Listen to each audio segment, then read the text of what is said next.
Welcome back to my channel. ఇప్పుడు వచ్చేసి లాల్ సలాం movie review అనమాట. రివ్యూలోకి వెళ్ళే ముందుగా మన ఛానల్ ఎవరైతే చూస్తున్నారో వాళ్ళు సబ్స్క్రైబ్ చేసుకొని బెల్ అయితే ఆన్ చేసుకొని ప్లీజ్ సపోర్ట్ అయితే చేయండి. చాలా మంది చూస్తున్నారు కానీ సబ్స్క్రైబ్ చేసుకోవడం లేదు. మీరు సబ్స్క్రైబ్ చేసుకుంటే అదొక నాకు మోటివేషన్గా ఉంటుందని చాలాసార్లు చెప్పాను. కొత్త వాళ్ళు ఎవరైనా చూస్తున్నా కూడా సబ్స్క్రైబ్ చేసుకోండి. ఇంకా సబ్స్క్రైబ్ చేసుకుంటారని ఆశిస్తున్నాను. ఇంతవరకు సబ్స్క్రైబ్ చేసుకుంటున్న వాళ్ళకి థ్యాంక్ యూ సో మచ్ నన్ను సపోర్ట్ చేసినందుకు. ఏమాత్రం ఆలస్యం లేకోకుండా మనం రివ్యూలోకి అయితే వెళ్ళాం అనమాట. యాక్చువల్లీ ఈ సినిమా డైరెక్టర్ వచ్చేసి మన రజనీకాంత్ గారి కూతురు అనమాట, ఐశ్వర్య రజనీకాంత్ గారు. ఈ సినిమా అయితే గాన ఈజ్ అ నైస్ ఫిలిం అయితే నాకైతే అనిపించింది అనమాట. ఎలా అంటే గాన ఒక ఊర్లో జాతర జరుగుతూ ఉంటుంది, అది 2 రోజులు జరుగుతుంది. ఆ 2 రోజులు వాళ్ళు కొట్టుకొని వస్తూనే ఉంటారు అనమాట. ఎవరు చెప్పినా వినరనమాట, కానీ ఒక్కరు చెప్తే వింటారనమాట. ఎవరంటే కనుక మన లాల్ సలాం రజనీకాంత్ గారు చెప్తేనే వింటారనమాట. రజనీకాంత్ గారు ఒక ముస్లిం అయ్యి ఉండి ఏంది ఇబ్బా వీళ్ళకి హిందూకి చెప్తుంటే ఎలా వింటున్నారు అనేది మీరు తెలుసుకోవాలంటే కనుక ఖచ్చితంగా సినిమా చూడాల్సిందే. మన రజనీకాంత్ గారు అయితే కనుక ముస్లిం అయ్యండి 5 సార్లు నార్మల్గా నమాజ్ చేసుకుంటా, అలాగే ముంబైలో ఒక డాన్గా ఉండి కూడా మనకి హింస వద్దు, అహింసగా ఉండాలి అని, అంటే పాజిటివ్గా ఉండాలి అనేది అయితే చూస్తుంటారు అనమాట. ఆయన అంటే బాగా పాజిటివ్గా ఏ గొడవలు వద్దని చూస్తుంటారు అనమాట.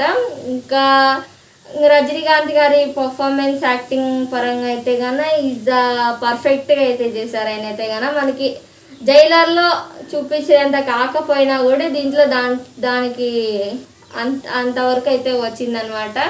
చాలా అయితే బాగా యాక్టింగ్ అయితే చేశారు. ఇంకా సపోర్టింగ్ క్యారెక్టర్స్ కూడా చాలా బాగా యాక్టింగ్ అయితే చేశారు. మనకి స్టోరీ అయితే కనుక ఇది నైస్ అయితే అనిపించింది అనమాట. ఇంకా మనకి స్క్రీన్ ప్లే ఓకే అయితే అనిపించింది. మనకి అక్కడక్కడ కొంచెం డిసప్పాయింట్ చేసే పాయింట్స్ ఉంటాయి అన్నమాట. మెయిన్ మన డిసప్పాయింట్ ఏంటంటే కనుక మన రజనీకాంత్ గారి వాయిస్ డబ్బింగ్ అండి. చాలా అంటే అంత ఇంకా మనకి బాగలేదు. అంటే మన రజనీకాంత్ గారి వాయిస్ విని అదే మనకి బాగా ఎక్కిపోయి ఉంటుంది కదా. ఇది వేరే చెప్పేసరికి రజనీకాంత్ గారు మాట్లాడుకోకుండా ఎప్పుడు ఆపుతారనైనా అనే ఫీలింగ్ అయితే కలిగిందనమాట. డబ్బింగ్ అయితే ఏం బాగాలేదనమాట. మనకి రెగ్యులర్గా చెప్పే మనో గారు అయితే చెప్పిండే కదా బాగుండిండు అని అయితే నాకు అనిపించింది. డబ్బింగ్ అయితే బాగాలేదు. ఇంకా డబ్బింగ్ పక్కన పెట్టి యాక్టింగ్ అయితే ఇది సూపర్. సపోర్టింగ్ క్యారెక్టర్స్ కూడా సూపర్. మనకి మ్యూజిక్ డైరెక్టర్ వచ్చేసి ఏఆర్ రెహమాన్ గారు అయితే కనుక ఇంకా బాగలేదు. అది కూడా చెప్పాలంటే కనుక నాకు నచ్చలేదన్నమాట. అంత ఇంట్రెస్టింగ్గా అయితే కొట్టలేదన్నమాట. జైలర్లో అయితే అనిరుద్ధ్ గారు మనకి ఇప్పుడు ఫ్లాట్గా వెళ్తున్నా కూడా ఆ మూవీ మ్యూజిక్కి అలా హై లేపాలన్నమాట. అంత ఇంపాక్ట్ ఉండాలి మనకి బ్యాక్గ్రౌండ్ మ్యూజిక్ కానీ సాంగ్స్ కానీ. అలా ఏం లేదు, ఓకేగా ఉంది అనమాట.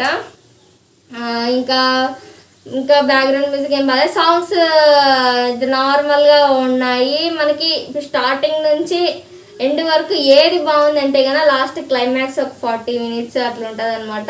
కొంచెం అయితే బాగుంటుంది మనకైతే కనుక.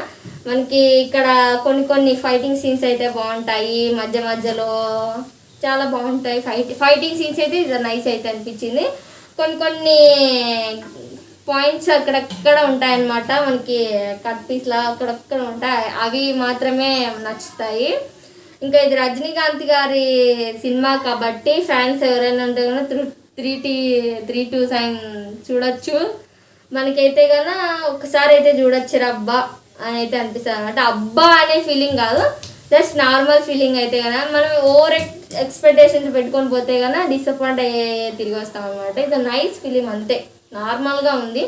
ఇంకా ఓవరాల్గా సినిమా ఎలా ఉందంటే కనుక ఈజ్ అ గుడ్ అనిపించింది. అంటే అంత తీసి పారేయలేము, ఈజ్ అ నైస్ ఫిలిం అయితే నాకు అనిపించింది అనమాట.